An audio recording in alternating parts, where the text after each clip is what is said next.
A quick update and reflections on the multi-phase collaborative research. Sure, absolutely. So I think many people on this call have heard me over the last year talking about this, but for the new people, I'm going to do a very, very quick recap. So we began this research in February last year with the purpose of gathering, analyzing, and distilling conclusions and guidance based on CLD efforts of global development actors. But basically, we said that we have 70 movement partners. Let's look at the work that we've been doing and see what does it tell us about the impact of community-led development.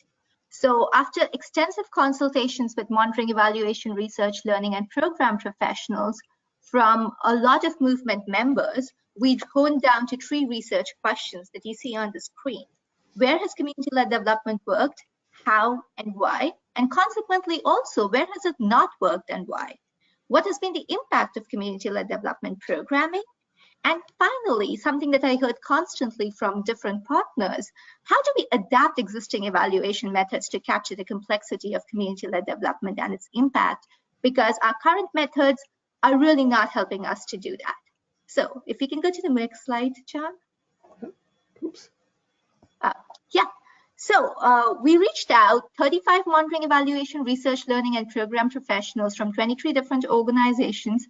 Some of who I see on the call actually have been part of the research team and have been working on this over the last year. We have an advisory group of practitioner and academic experts, people like Scott Guggenheim, who John calls the Mike Jagger of CLD, but also academics from Charles Darwin University, New York University, Monterey University, and others. And we built this research on the principles of community-led development. So the 35 people that I talked about organized into 3 subgroups, each of which were dealing with this particular question that was integral to the research. So what do we mean by community-led development? Because we did not give organizations a definition. We said, send us reports for programs that you believe are community-led. What does community-led development actually do? It somehow seemed to believe that it does everything under the sun, moon, and stars. But what is reasonable to expect from community-led development? And finally, how do we capture the impact of community-led development? So those were the 3 tasks of the group that you see on the slide. Next slide, please, John. So the groups met over the summer and fall last year. And after multiple weekly consultations, lots of discussion and work, they came up with 3 tools that we shared in November last year. Starting with the movement, but also at the American Evaluation Forum, the Global Partnership for Social Accountability at the World Bank, Evaluation India, and others. The first was a CLD self-assessment tool. So the scoping group began by identifying 11 characteristics of community-led development. But like I said, this is a group of practitioners. So they wanted to see how these characteristics translate into the life cycle of a program. And that became the CLD self-assessment tool that we used for the research, and I'll be sharing some of what emerged from there in the subsequent slides, but also something that we hope organizations can use to see where are they in the journey of community-led development, what more can they do based on their own context and circumstances. And I already know at least one movement member that has said that they have applied and used this tool to examine their programming. The impact group looked at the impact over medium, short, medium, and long term. So from the sustainability perspective, and came up with an impact table. And the evaluation group came up with a set of 13 questions, which are important to ensure that evaluations are good quality evaluation, irrespective of the methods they use or the time at which the evaluations are conducted. All of these 3 are available. We've shared them with the movement for feedback. We are revising them, but if you haven't received them and are interested, please feel free to. Next slide, please, John. So, as I said, we asked organizations to submit reports for self-required CLD programs. We received 419 evaluation reports, and after removing baselines and others, we came down to 284 reports from 67 countries. Before I go on, I have tried very hard to avoid jargon, but if there are terms that I use which are not familiar, my apologies, please put them in the chat. It means I have failed in removing jargon from this presentation, and I will explain those terms. So, 284 reports from 67 countries. from 31 MCLD partners and hundreds of local civil society organizations that they have partnered with.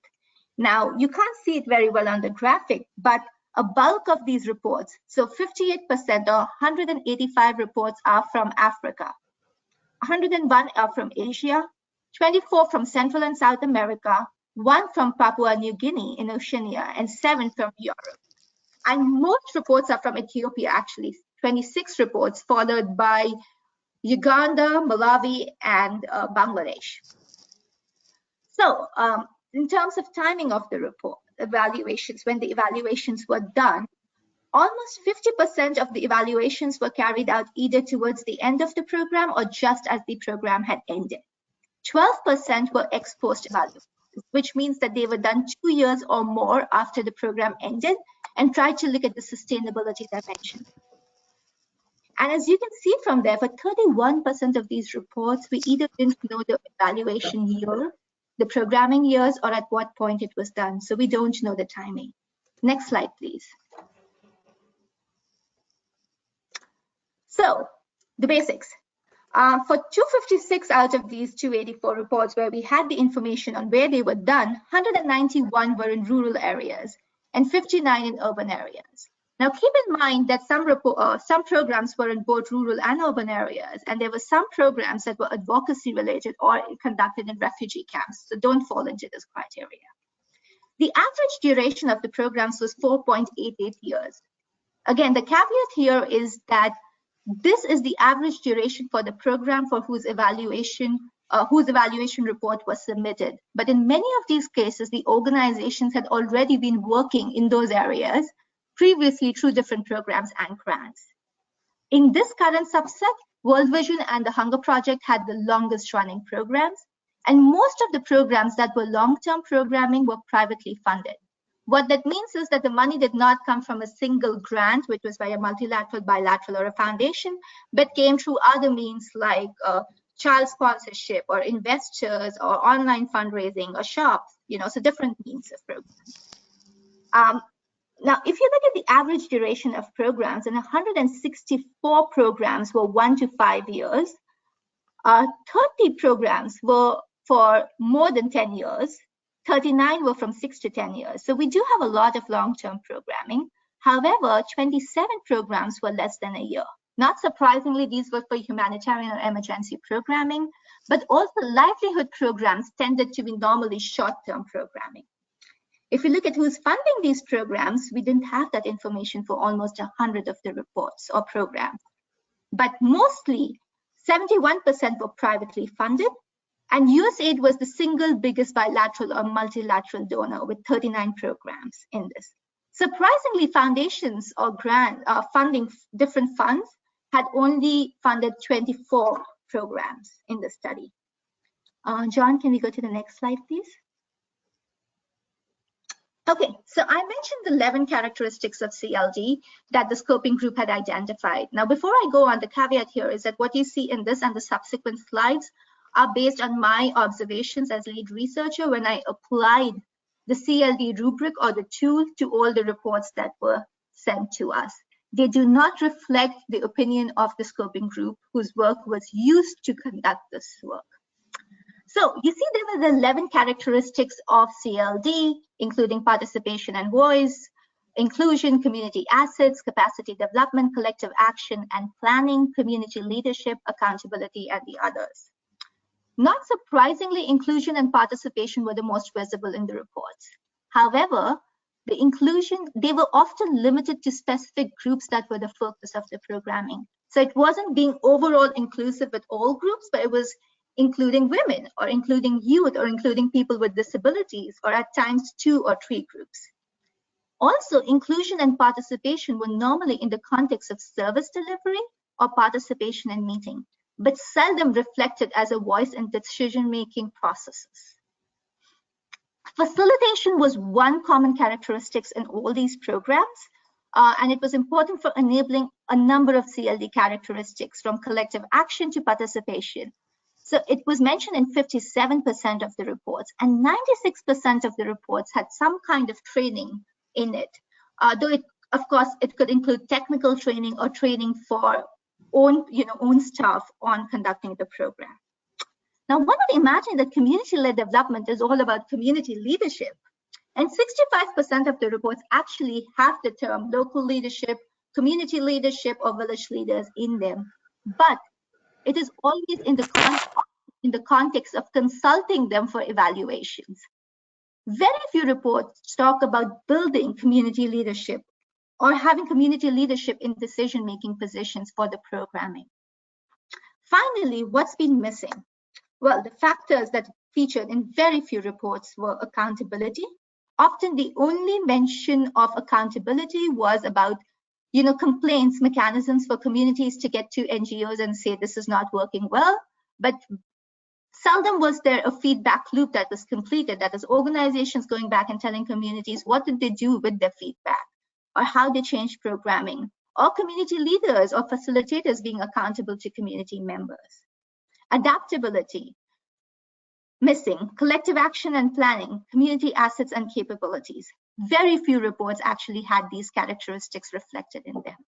Now, sustainability is mentioned in what's missing, but if we go to the next slide, it has an interesting story. So after looking at all of these reports and going through them, I also wanted to quickly do a word search and see that if we did a very simple word search on the characteristics of CLD, by having a list of terms for each of these characteristics, then what would happen? And would this be reflected in terms of how the characteristics actually appear? So again, some trends are common, like inclusion and participation is definitely there. Community leadership, as I mentioned, there, but not in the context of strengthening community leadership. Sustainability, 80% of the reports actually mention the term sustainability, but it's often as a goal.